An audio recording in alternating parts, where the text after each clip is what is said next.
We rarely pay attention because we're in this fast-paced world, or paced world.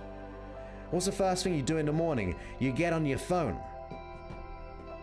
You don't even pay attention to what's really happening in your system half the time, I'm sure. We go ahead and look at the news. We check in on other people's lives before we check in on our own.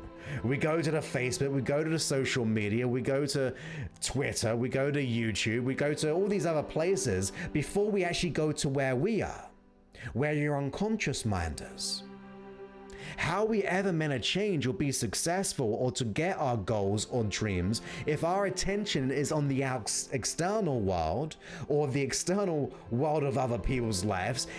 Because it means our value is not as important because our attention is over there. Let's bring it back and put our intention and attention to ourselves for a little while. You see, when I used to wake up, I used to always check the news. In fact, I used to watch the TV to check the news, and that was just disturbing, so I quit the TV and then I went to the app. So I checked the app on the news, Sky News, and I was getting lost in the world events before I focused on my own events. I thought I could mitigate the problem by just being able to choose what I saw, but I had to scroll through it still. My attention was elsewhere, so I deleted all the news apps.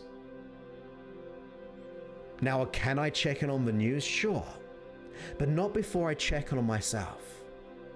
I want to be able to check on my stress. I want to be able to see where my body is at. I want to see where my thoughts are. I want to be mindful. I want to be able to consider who I am as a person, how I'm going to enter this world, before I jump into this fast-paced world which is going 1,000,000 times per hour. Can you imagine jumping onto a moving thing going even 25 mile an hour or 50 mile an hour?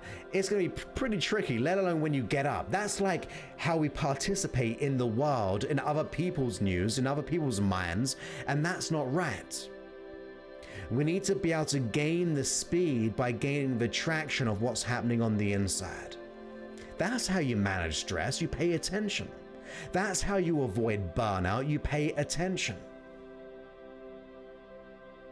That's how you start to become more creativity in who you are, by paying attention on the inside and seeing what makes you go, what makes you move before you look at other people.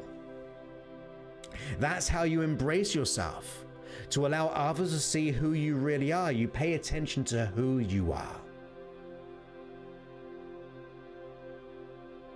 So ask yourself, how often do you pay attention to your thoughts, your feelings, not being the product of it? Because of course, yeah, I'm aware of anxiety, I'm aware of my doubts, and I'm aware of my behaviors. That's being the effect of it. How often do I pay attention to the reasoning behind it, the intention, the meaning behind it, the essence behind those symptoms? Thank you for watching to the end of this video, and be sure to go ahead and like, subscribe, and hit that bell so you get notified. And as you'll be able to see on this screen, you can get the full extension of this episode so you can learn more, and also another video I think you really will enjoy. I'll speak to you soon.